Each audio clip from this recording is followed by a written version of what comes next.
Hello, welcome back to my channel. Today I want to talk about this collection framework from Java. But before we begin, let's click on this subscribe button if you haven't subscribed to my channel yet. Right, so Java collection framework is inside this Java util package, contain all the classes and interfaces for collection framework. So today I want to talk about list interface and also ArrayList class implementation.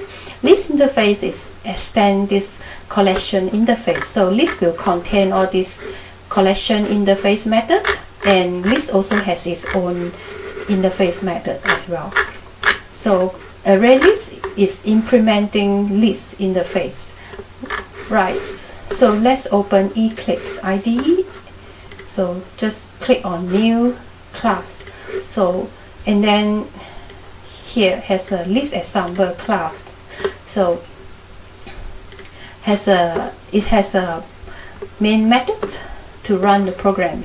Right, so let's import java.util package, and it contains the ArrayList implementation class, which is implement the list interface. So ArrayList, and then contain the string variable. Right, so ArrayList add all these 4 items into the list: apple, orange, mango, peach, and then the peach will go to the second position, right, which is number 1, index number 1.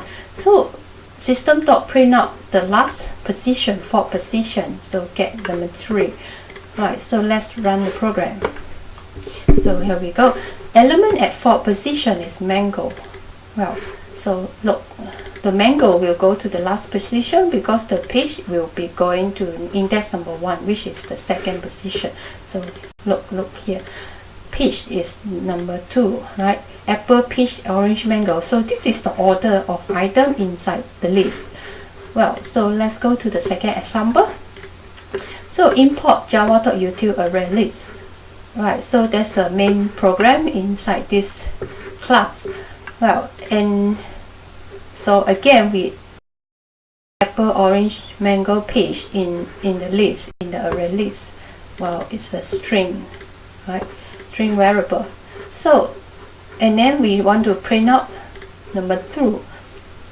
Element at second position get number 2, right?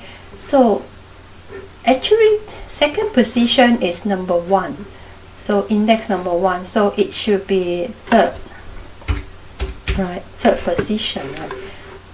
Third position get number 2, so it should be mango will come out the result, right? So and then you'll be using list iterator to iterate the list, traversing element in forward direction. So by calling this has next method, we traverse in forward direction. If you want backward direction, then you just call this has previous method from the iterator. Right, so let's run the program. So here we go. Element at third position is orange. Right, so peach go to number 1, so the second position is peach goes to number 1, so the third position is orange. So apple, peach, orange, right? Look, apple, peach, orange, mango, right?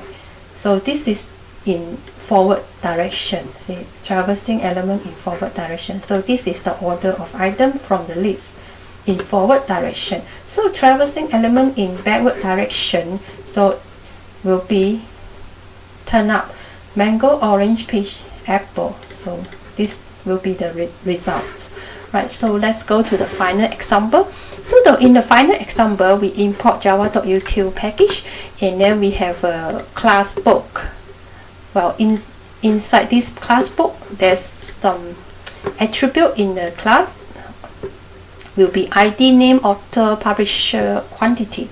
Well, so let's test this class book from list example book. Right, so in here we have a main program to run this book object. Right, so list of book, list implement using ArrayList, implement this list interface, and we have a list of book. Well, there's 3 different type of book B1, 2, 3. So have individual ID, name, author, publisher, and quantity, right? So let's add into the list B123, or let's add into the list, and then we want to print out each book from the list. So traversing list, and then system.out.println print out all the attribute of the book from the list. So let me run it. So here we go. So this is the 3 items from the list. See, the ID, book name, and author, publisher, and quantity. See, and all in forward direction in order. So that's it. So I hope you enjoy my video, and don't forget to subscribe to my channel, and I see you again soon. Bye.